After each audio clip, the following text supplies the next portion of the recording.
Dad came down with his really tiny little underpants. Glad you said and, underpants. and oh yeah. Do you remember 9/11? Or how can you forget? I do remember. How I can you never forget. Yeah. On the 11th of September, I can't remember what year. It was pineapple shaped, and so she looked down at her ankles and picked it up, and it was a grenade. Yo, it's Kyle Smith Bino, and on the 6th of May, we are bringing Kool Story Bro here to the Palace Theatre, Watford. So we're out on the street and trying to find out who's got a story for us. When I was 14, I went and saw Justin Bieber for the first time, and I cried the whole time, screamed the whole time, you know, usual Bieber fever. Yeah, same. I would.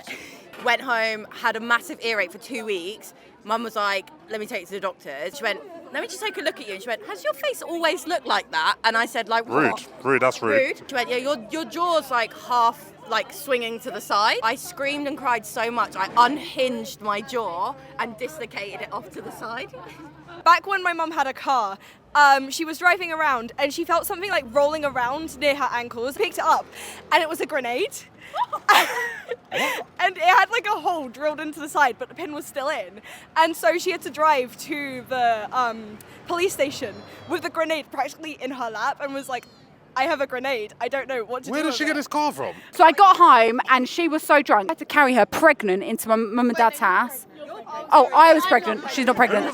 So then we got into the living room and then she threw up everywhere in the living room and I was like, I can't deal with this. Dad came down with his really tiny little underpants. Glad you said and, underpants. and then he went arse over tit right on the floor, like proper down. He was slipping up. He was going, and he was going, no, I'm like, Sorval and Dean. He couldn't get up. He was skating about, covered in sick. Handsome guy to give us a birthday gift. Oh, in what? You're looking in what? In Watford? Yeah. With your finger? Yes, is that possible to be giving me a guy? Hide it. Why would I do that? Forget about the ring. The husband will understand. Oh, okay.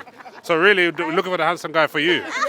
No. I clocked you. So I was on holiday. Yeah. And I'm kind of walking around. I get stung by a bee in the neck. And we go to sit down at the beach, and this spot was taken that we're going to sit right next to the cliff.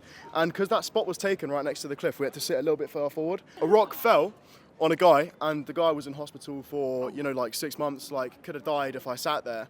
And the act of me being stung. Wait. So you was the cliff that you were the bit that you were gonna sit on, yeah, fell down. Yeah. Like the whole thing dropped, and the guy was in hospital. Like air ambulance had to come and pick him up. And I was sat like a meter away from it. So because I didn't get because I got stung by the wasp, like the wasp saved my life. So. Wow.